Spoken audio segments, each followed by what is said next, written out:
It's quite an experience అండి. ఇక్కడ బయట పబ్లిక్ పార్క్‌లో కూర్చొని వీడియో రికార్డ్ చేయడం అనేది క్వైట్ అన్ ఎక్స్పీరియన్స్. ఇప్పుడు నేను ఏం మాట్లాడుతున్నానో మర్చిపోయేలాగా ఏం జరిగింది. ఒక జంట నా ఎదురుగా వచ్చారు. వైట్ హౌస్ కరస్పాండెన్స్ డిన్నర్ ఈ శుక్రవారం నాడు 24వ తారీఖు జూలైన జరిగిందది. అంటే మీకు గుర్తుందో లేదో లేట్ ఏప్రిల్‌లో అది ఎవరో సమ్ గాయ్ సెక్యూరిటీ బ్రీచ్ అయింది. His intention is to kill some people in the room. He never said he was going to kill Trump. Trump మీద హత్యా ప్రయత్నం గడిగుడ్డు అదేం కాదు. ఆ ఈవెంట్ పోస్ట్ పోన్ చేశారు. అది మొన్న శుక్రవారం నాడు 24వ తారీఖున మళ్ళీ జరిగింది. అక్కడికి వెళ్ళాడు ట్రంప్. అక్కడ జరిగిన తంతు గురించి చెప్పే ముందు 2-3 నా దృక్పథం ఎలా ఎలా ఏర్పడిందో దానికి 2 వాక్యాలు చెప్పాలండి. నాకు పొలిటికల్ అవేర్నెస్ ఇప్పుడు వచ్చింది అన్నది ఈ వీడియో పెడతానికి ముందే ఆలోచించాను. జయాంధ్ర మూవ్మెంట్ అని ఒకటి జరిగింది 1972లోనో 73లోనో. నేను 6వ తరగతి చదువుతున్నానని మాత్రం గుర్తుంది. 6వ తరగతి చదువుతున్నప్పుడు స్కూళ్ళన్నీ మూసేశారు. That's all I remember. Mulki down down జై ఆంధ్ర ఇట్లా ఏదో నినాదాలు చేస్తూ బజార్లో తిరిగాం. ఒకసారి ఇప్పుడు అట్లా పొరంబోకలాగా అంటే స్కూల్ మూసేశారు కదా, ఏం చేయాలి, పొరంబోకలాగా బజార్లో తిరుగుతుంటే ఎవరో లారీలో వచ్చి ఎక్కించుకెళ్లారు. మేమంతా హే జై ఆంధ్ర జై ఆంధ్ర అన్నారు. ఆ రోజుల్లోనే రేపలలో కాల్పులు కూడా జరిగాయి. ఎవరు ఒక్కళ్ళో ఇద్దరు చనిపోయారని మాత్రం గుర్తుంది. అది అయిన తర్వాత ఇది అయింది. కాల్పులు జరిగిపోయిన తర్వాత ఇంటికి వెళ్ళి ఎక్కడికి వెళ్ళారు అడిగారో లేదో గుర్తులేదు కానీ చెప్పాం, ఇట్లా హే ఊరేగింపుకి వెళ్ళాము జై ఆంధ్ర అంటే. నాన్నగారు పిచ్చి తిట్లు తిట్టారు, rightly so. So that is my first remembrance. తర్వాత నాకు బాగా 2-3 సంవత్సరాల తర్వాత ఇందిరాగాంధీ ఎమర్జెన్సీ డిక్లేర్ చేసింది. ఆ టైంలో నాకు ఉన్న అవగాహన చాలా తక్కువ, కానీ ఫాలో అవుతూ ఉండేవాడిని, వార్తలు వినేవాడిని. అంటే వార్తలన్నీ వెరీ శానిటైజ్డ్ న్యూస్ కదా, అంత ఇందిరాగాంధీ ప్రభుత్వం ఏది చెప్పాలంటే అదే చెప్తూ వచ్చేవారు. కానీ మా నాన్నగారు he use to follow, I don't know what he use to follow. కొన్ని పత్రికలు కొంచెం ధైర్యంగా రాసేయండి. అప్పుడు ఇంగ్లీష్ చదవటం నాకు అది తెలియదు. కానీ నాకు తెలిసిందంటే రామ్నాథ్ గోయంకాని అరెస్ట్ చేశారు. Arun Shourie is Indian Express chief editor. ఇది Ramnath Goenka is the publisher. అవి మాత్రం తెలుసు నాకు. ఇలా కొంతమంది ప్రముఖులు వార్తా రంగంలో ఉన్న వాళ్ళ మీద విరుచుకుపడింది ఇందిరాగాంధీ, కొంతమందిని జైల్లో పెట్టింది, అందరికీ తెలిసిన విషయం. సో ఆ రకంగా పత్రికా స్వేచ్ఛకు సంబంధించిన ఒక అభిప్రాయం నాకు ఏర్పడింది. ఆ తర్వాతనే అమెరికాలో నిక్సన్ రాజీనామా చేయటం జరిగింది. ఇది వాషింగ్టన్ పోస్ట్లో వచ్చిన ఈ సిరీస్ ఆఫ్ ఆర్టికల్స్ బేసికల్గా నిక్సన్ పతనానికి కారణం వాషింగ్టన్ పోస్ట్. క్యాథరిన్ గ్రామ్ అప్పుడు I mean she was the hair for Washington post కదా. ఆవిడ హయాంలోనే ఇన్వెస్టిగేటివ్ జర్నలిస్ట్ వుడ్వర్డ్ అండ్ బెర్న్స్టీన్ వాళ్ళు చేసిన ఇన్వెస్టిగేటివ్ జర్నలిజం వల్ల నిక్సన్ రాజీనామా చేసే వరకు వెళ్ళింది. ఈ నిక్సన్ రాజీనామా గురించి నాన్నగారు 1-2 సార్లు ప్రస్తావించిన గుర్తుంది. ఆ సందర్భంగానే వాషింగ్టన్ పోస్ట్ సంగతి చాలా గొప్పగా చెప్పినట్టు గుర్తుంది నాకు. Maybe I also red in the news papers, I don't remember. కానీ ఆ టైంలో నాకు అమెరికాలో ప్రెస్కి ఇంత గొప్ప స్వేచ్ఛ ఉందా, ప్రెసిడెంట్నే రాజీనామా చేసే వరకు తీసుకురాగలిగారు అనేది. ఈ రకంగా పత్రికా స్వేచ్ఛ అనేది ప్రజాస్వామ్యానికి ఎంత ఇంపార్టెంట్ అన్న విషయం గురించిన ఒక ఐడియా నాకు చాలా ఎర్లీ ఏజ్లో వచ్చింది. ఫాస్ట్ ఫార్వర్డ్ టు 2026 అండి. ఇంతకుముందు వైట్ హౌస్ కరస్పాండెన్స్ ఫస్ట్ టర్మ్లో వైట్ హౌస్ కరస్పాండెన్స్ డిన్నర్ రద్దు చేశాడు ట్రంప్. ఇదే సంవత్సరం మొట్టమొదటిసారిగా చేస్తున్నాడు. దానికి మొదటిసారి అంతరాయం వచ్చింది. విషయం ఏంటంటే చాలా మంది దీనికి వ్యతిరేకం. వైట్ హౌస్ కరస్పాండెన్స్ అనేవాళ్ళు whole power to account, speak truth to the power, అది వాళ్ళ చార్టర్.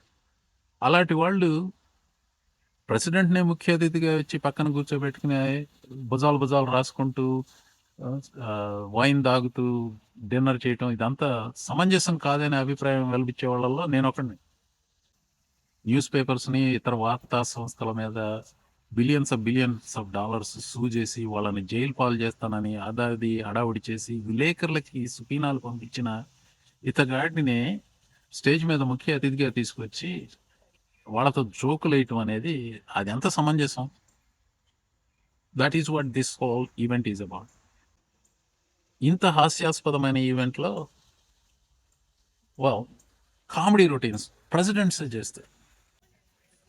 సో, పబ్లిక్ ప్లేస్‌లో ఉండి వీడియో తీస్తే ఇది ప్రాబ్లమ్. నేను వీడియో రికార్డ్ చేయటం ఆపాల్సొచ్చింది. ముందు వెనక విపరీతంగా ఉన్నారు జనాలు. But I'm not going to care about what it is their problem not my problem కదా! సో, 2011లో వైట్ హౌస్ కరెస్పాండెన్స్ డిన్నర్ టైంలో అప్పుడే డొనాల్డ్ ట్రంప్ రాజకీయాలకి వెలుగులోకి వచ్చాడు. ఏ విధంగా ఒబామా ఇక్కడ పుట్టలేదు. కెనియాలో పుట్టాడు. అదంతా ఫేక్ సర్టిఫికేట్. అతను అధ్యక్షుడు అవటానికి అనర్హుడు అని చెప్పి బర్తరిజం అంటారు. ఆ అగ్నికి ఆజ్యం పోసింది ట్రంప్. ఆ గోల పడలేక ఒబామా తన బర్త్ సర్టిఫికేట్ విడుదల చేశాడు. అది కూడా ఫేక్ అంటూ ఇది తీసుకొచ్చారు. నేను హవాయికి ఇన్వెస్టిగేటర్లను పంపించిన you won't believe what they are seeing అంటూ పరమ చెత్తంతో మాట్లాడాడు. ఒబామా ఈ స్పీచ్ ఇచ్చిన ఆ టైంకి ఆ బర్త్ సర్టిఫికేట్ విడుదల చేయడం జరిగింది. సో ఆ సందర్భంగా డొనాల్డ్ ట్రంప్ని ఎద్దేవా చేస్తూ ఒబామా చేసిన స్పీచ్ ఇది. Donald Trump is here tonight.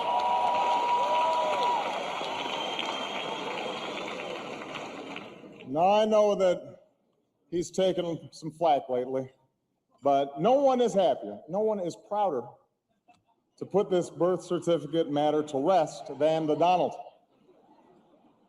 And that's because he can finally get back to focusing on the issues that matter. Like, did we fake the moon landing? What really happened in Roswell? And where are Biggie and Tupac?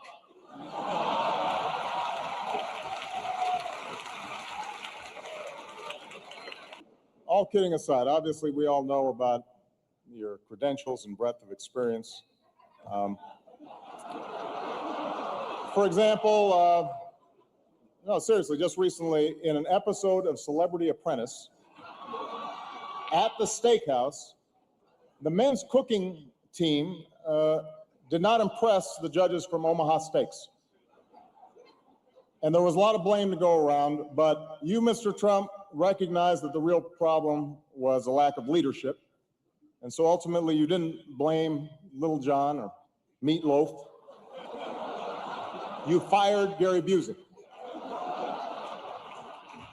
And these are the kind of decisions that would keep me up at night.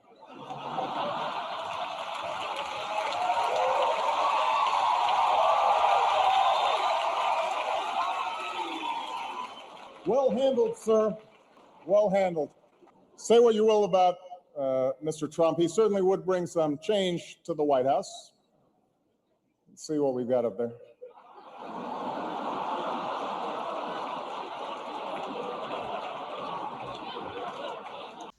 ఆ స్పీచ్లో ట్రంప్ని అందరి ముందు నవ్వుల పాలు చేశాడని, అందుకు పగా ప్రతీకారం తీర్చుకోవడానికే ప్రెసిడెంట్గా నిలబడి ప్రెసిడెంట్ అయ్యాడు అని చెప్పి చాలామంది అంటూ ఉంటారు. I think it played a major role. President అవుతాను, ప్రెసిడెంట్గా నిలబడతానని ఇప్పటి నుంచి 90s నుంచే మాట్లాడుతున్నాడు. అంటే ఈ ఇన్సిడెంట్ వల్ల ఆ సంకల్పం మరికొంచెం దృఢమైతే అయి ఉండవచ్చు, కానీ కేవలం దానివల్లే మొదలు పెట్టాడని అయితే నేను అనుకోవట్లేదు. దానికి సంబంధించిన ప్రస్తావన ఏంటి, ప్రజలందరూ ఎలా అనుకుంటున్నారు అని దానికి సంబంధించిన ప్రస్తావన మొన్న శుక్రవారం నాడు జరిగిన వైట్ హౌస్ కరెస్పాండెన్స్ డిన్నర్లో చెప్పాడు. There's one time in particular when Barack Hussein Obama hosted it. Do you know who that is? And he hit me hard, but actually he hit me with respect. I was sitting with Melania at a table, and you had Brooklyn Decker, supermodel, at a table right next to her. And I really always will like her. She's married to a great tennis player, Andy. And she was at the table, not at my table. And I have watched this clip thousands of times. They keep playing it because they think that was evening I decided to run for president. It was not. In fact, I loved the evening. I looked at my wife. I said, can you believe it? All these people, that's all they're doing is talking about me. I love this dinner. It's true. And Obama was nice. It's amazing how things work out. He actually showed a picture of the White House with a big Trump on top. Like I put a sign, and I'm sort of doing that when you think about it, right? I mean, he wasn't really wrong, but no, he was respectful. He was good. But it had nothing to do.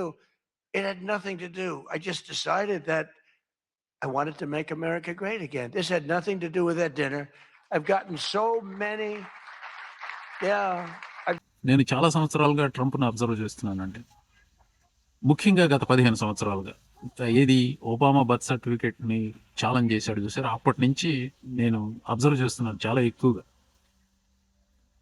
ఇందులో తను చెప్పిన ఆ మాటల్లో కొంత నిజం ఉంది. చాలా అబద్ధం ఉంది. ఏటి? అందువల్లనే నేను ప్రెసిడెంట్ అవటం అంటే ఒబామా ఇచ్చిన ఆ స్పీచ్ వల్లనే నేను ప్రెసిడెంట్ అవ్వడానికి నిర్ణయించుకున్నాను అని చెప్పిందా? అది I don't believe it. It has to have played a role in it. మీరు ఒక విషయం అనుకోవచ్చు. ఏంటి? అరే! పగ సాధించాడురా బిడ్డ. ఎంత మొనగాడు అని మీకు అనిపించొచ్చు. You can look at it both ways. పగ సాధించాడు అనుకుంటే ఓకే. కరెక్టే. కానీ ఆ పగ అవసరమా అక్కడ? ఆనాడు ఒబామా ఏమన్నాడు? ట్రంప్ అధికారంలోకి వస్తే వైట్ హౌస్ రూపురేఖలే మార్చేస్తాడు అన్నాడు. In a way I'm doing that now అన్నాడు. 100% that is where he is not lying. ఇలా వైట్ హౌస్ రూపురేఖలు మార్చడానికి తను తీసుకున్న నిర్ణయానికి పునాది ఆనాడు ఒబామా ఇచ్చిన స్పీచ్ అయి ఉండవచ్చు. ఖరాఖండిగా అదే అయి ఉంటుందని నేను అనుకుంటున్నాను. నిన్న మొన్న ట్రంప్ చెప్పిన ఈ మాటలకు సంబంధించి మీరు ఏ రకంగాకైనా కంక్లూజన్‌కి రావచ్చు. కానీ ఒకటి మాత్రం నిజం. ఆనాడు ఒబామా ట్రంప్‌ని ఎద్దేవా చేయడం వల్లనే ట్రంప్ ప్రెసిడెంట్ అవ్వాలని నిశ్చయించుకున్నాడు, అయ్యాడు అన్నదానికి పూర్తిగా ఆధారాలు లేవు అన్న నమ్మకానికి. కానీ ఈనాటి తన ప్రవర్తనకి, ప్రతి దానికి ఒబామా మీద విరుచుకుపడటానికి, ఆనాడు ఒబామా తనని అందరి ముందు నవ్వుల పాలు చేసినది it plays a major role. Why do you think he keeps saying Barack Hussein Obama? ప్రతి దానికి బరాక్ హుస్సేన్ ఒబామా అని ఎందుకంటాడు? ప్రజలకు గుర్తు చేయడానికి. అతని తండ్రి ఒక ముస్లిం అని. ఆ హుస్సేన్ అనేది అతని బర్త్ నేమ్ అని. That is what he wants everybody to remember. Obama birth సర్టిఫికేట్‌ని ప్రశ్నించడం అప్పటి ఒక రాజకీయ ఎత్తుగడ అయినప్పటికీ, ఆ రోజు ఒబామా అతన్ని ఎద్దేవా చేయటం అతని పగ ప్రతీకార జ్వాలలకి నాంది అనుకుంటున్నాను నేను. అందుకనే ప్రతి దానికి ఒబామా మీద పడి ఏడ్చుకు చస్తాడు. అతనే కాదు, ఇప్పుడు రిపబ్లికన్స్ కూడా బరాక్ హుస్సేన్ ఒబామా అంటూ ట్వీట్ చేశారు. What the F is that? ఏం గుర్తు చేస్తున్నారు అక్కడ? Obama father Muslim. That's what they are trying to tell you all the time. ఇప్పుడు వైట్ హౌస్ కరెస్పాండెన్స్ డిన్నర్ అంటే అది అందులో జోకులు ఎవరో రాస్తారు, ప్రెసిడెంట్ డెలివరీ చేస్తాడు. ఒబామా హయాంలో ఒబామా చేసిన వైట్ హౌస్ కరెస్పాండెన్స్ డిన్నర్ ఇచ్చిన స్పీచ్‌ల్లో విపరీతంగా కామెడీ ఉంది. ఆ కామెడీలో ఏంటంటే సెల్ఫ్ డెప్రికేటింగ్ జోక్ ఉండాలి. ఆల్సో మీరు ఎవరి మీదన్నా జోకులేస్తారంటే చాలా వరకి కొంచెం హైయర్ అప్స్‌నే టార్గెట్ చేస్తారు. యూ డోంట్ గో ఇది సాధారణమైన రిపోర్టర్ల గురించి జోకులేయరు. మహా అయితే ఏమన్నా వార్తా సంస్థ మీద ఏమన్నా ఏస్తే జోకులేస్తారేమో. ఉదాహరణకి ఒబామా వెంట్ ఆఫ్టర్ ట్రంప్. ఎందుకంటే ట్రంప్ ఒబామాని టార్గెట్ చేస్తూ వచ్చాడు. అతని బర్త్ సర్టిఫికేట్‌ని టార్గెట్ చేస్తూ. That is fair game. ఇప్పుడు ట్రంప్ కేట్లిన్ కాలిన్స్‌ని దుయ్యబడటం ఏంటి? ఒక జర్నలిస్ట్, సిఎన్ఎన్‌లో ఒక యాంకర్ ఆవిడని టార్గెట్ చేశాడు. They'll learn their lesson. But I want to personally congratulate CNN's Caitlin Collins on receiving her award. It was all about me. It was a fake. She shouldn't get the award. It was a fake, but I didn't mind. I said, Caitlin, congratulations. But it was fake. There's no question about it. But she's a young, attractive woman. She never smiles. I said, Caitlin, do you ever smile? Smile. You have a nice position. You're at CNN Fake News. You should be a happy person. So smile, Caitlin. Just smile. But we attack, and it's quite an experience అండి. ఇక్కడ బయట public పార్క్‌లో కూర్చొని video record చేయడం అనేది quiet an experience. ఇప్పుడు నేను ఏం మాట్లాడుతున్నానో మర్చిపోయేలాగా ఏం జరిగింది. ఒక జంట నా ఎదురుగా వచ్చారు. వాళ్ళ చేతిలో ట్రాష్ పికప్ వాండ్ ఒకటి ఉంది. ఒక బ్యాగ్ పట్టుకొని all they are doing is picking up trash and then putting it back in that అక్కడ ట్రాష్ బిన్ ఉంది. దే ఆర్ ఎన్వైరన్మెంటల్లీ కాన్షియస్ అనుకుంటా. People make interesting choices. నేను వాకింగ్‌కి వస్తే I'm not focusing on picking up the trash unless it's something out there you need to pick it up and which I would do sometimes. Anyway, coming back to this. ఇప్పుడు Trump చెప్పిన జోకులు అంటే ఏం లేదండి. They are all punching down nasty. And ఒకటి ఏదైనా joke చెప్తే దానికి అర్థం వివరించి చెప్పాలి అంటే that's not a joke, right? ఒక సెనేటర్ భార్య అందంట, అని ఇంటికి వచ్చినప్పుడు మెట్లు పైకి రా, I want make love with you అందట. అని ఐ కెనాట్ డూ బోత్ అన్నాడు. That's the joke. దాన్ని నేను మీకు ఎక్స్ప్లెయిన్ చేయదలుచుకోలేదు. కానీ ట్రంప్ గారు ఎలా చెప్పారో మీరే చూడండి. The other day, a senator I knew got a text, a great guy, from his wife. And she said, when you get home, I want to have you immediately come up the stairs and make love to me. And he said, I can't do both. You know what? In other words, can't go up the stairs and make love. Does anybody get that? Well, I thought that was actually pretty good. That was actually the only thing I thought was good in this whole freaking stupid speech that they wrote. That was the only good one. And that went down with not exactly great laughter. I think, in other words, you can't go up the stairs and make love too, So we're looking for term limits. Does anybody understand this? నా ఉద్దేశంలో అది మంచి joke. పరమ చండాలంగా చెడగొట్టాడు దాన్ని. ఆ జోక్లో ఉన్న సందేశం ఏంటి? సెనేటర్స్ అందరూ పరమ వృద్ధులు, 75-80 సంవత్సరాల వయసు ఉన్నవాళ్ళు, మెట్లు ఎక్కలేరు, దే క్యాన్ హ్యావ్ సెక్స్. అది that is the whole thing, right? దాన్ని ఎక్స్ప్లెయిన్ చేసి గబ్బు పెట్టించాడు. నాకు నిజంగా ఫన్నీ అనిపించిన జోక్ ఏంటంటే ఆర్ఎఫ్కే జూనియర్ మీద వేసిన joke. I hope that everyone finally got to enjoy their entire very delicious beef tenderloins, very special beef. And I want you all to know that Bobby Kennedy, who's right here, personally ran over the cow in his car. And he cut it up and he brought it here for you to eat tonight. So it's very fresh. Actually, And Bobby joke is also good. suggested an appetizer featuring his favorite cut of male raccoon roadkill.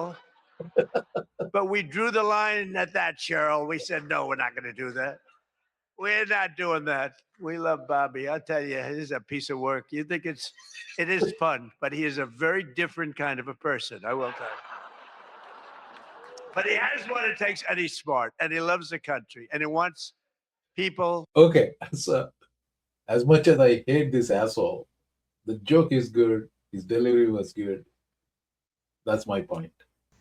So this is again punching up. I mean, of course, RFK junior ఈయనకంటే higher ranking అని కాదు. Punching up అంటే at authority లెవెల్లో ఉన్నాడు కాబట్టి that's punching up. RFK junior he himself admitted to eating road kill or gathering road kill. ఇలాంటివన్నీ చేశాడు, తన డైరీలో రాసుకున్నాడు, పబ్లిక్గా చెప్పాడు, ఇవన్నీ చేశాడు. So I think that joke is really good joke. I can enjoy a good joke అండి. బట్ మిగతా అంతా his jokes for a bomb. But the most important thing నేను చెప్పేది ఏంటంటే, అందులో wall Street journal the news side of it నాకు చాలా favourite. అది editorial side I'm not a favourite of wall Street journal. అలాంటి వాల్ స్ట్రీట్ జర్నల్ న్యూస్లో ట్రంప్కి ఎప్స్టీన్కి మధ్య ఉన్న సంబంధాలని హైలైట్ చేస్తూ ఒక సిరీస్ ఆఫ్ ఆర్టికల్స్ వచ్చాయి.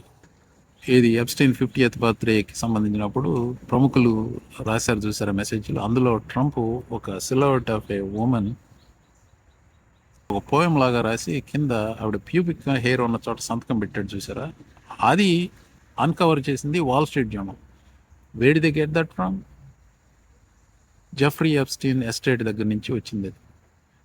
ఆ వాల్ స్ట్రీట్ జర్నల్ని సూ చేశాడు $20 billion డిఫమేషన్ లాసూట్ కింద. తర్వాత అది నిజమైన న్యూస్ అయింది. ఇప్పుడు I forgot what the status of that lawsuit. ఆ స్టోరీకి ఈ అవార్డు ఇచ్చారు wall Street journal reporters.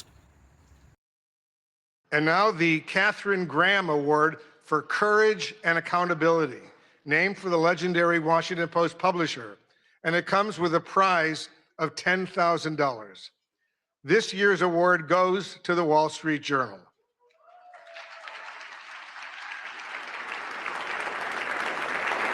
The Journal's courageous reporting on President Trump's past relationship with financier Jeffrey Epstein triggered the release of the so-called Epstein files, thousands of documents that might otherwise have remained hidden from the public.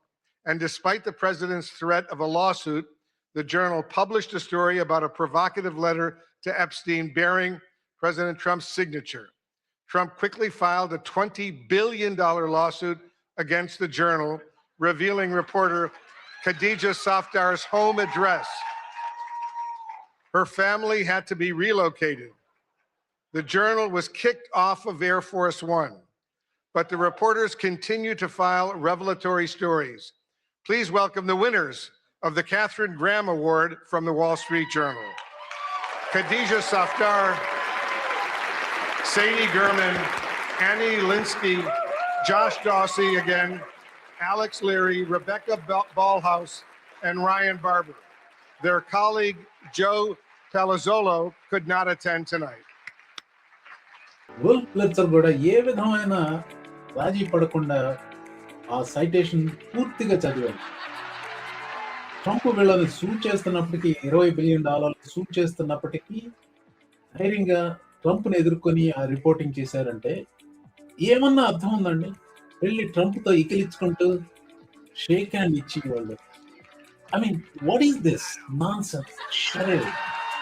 This is why this event is such a bonkers and crazy shit. నవ్వుతున్నాడు చూడండి. The problem is, he looks like affable person here, but what led to the award is his complete autocratic impulse. What is this? This is the most ridiculous part of this White House Correspondents' Dinner. I mean, ఇక్కడ Trump ఏ ఉండవసరం లేదు. Obama అదే పరిస్థితిలో ఉండి ఈ news పేపర్ని సూ చేశాడు అనుకోండి, $20 బిలియన్, వాళ్ళు వెళ్ళి ఒబామాతో షేక్ హ్యాండ్ చేయటం అంటే ఆక్వర్డ్గానే ఉంటుంది. It should not happen. అందుకే అంటాను, ఈ dinner is a bad idea, really bad idea. అక్కడ ఉన్న ప్రెస్ విలేకరుల అందరినీ enemy of the people, enemy of the state, enemy of the country అని నానా రకాల దుర్భాషలాడిన వాడి దగ్గరికి వెళ్ళి షేక్ హ్యాండ్ ఇచ్చి ఆహా ఓహో అని భుజాలు రాసుకుంటూ తిరగటం ఎంతవరకు సమంజసం? But that's what this event came down to. Think about it. పత్రికా స్వేచ్ఛ అనేది అతి ముఖ్యం ప్రజాస్వామ్యం మానడానికి. దాని కాల రాస్తున్నాడు Trump. How else are you going to explain this event other than it is so ridiculous? Thank you for watching.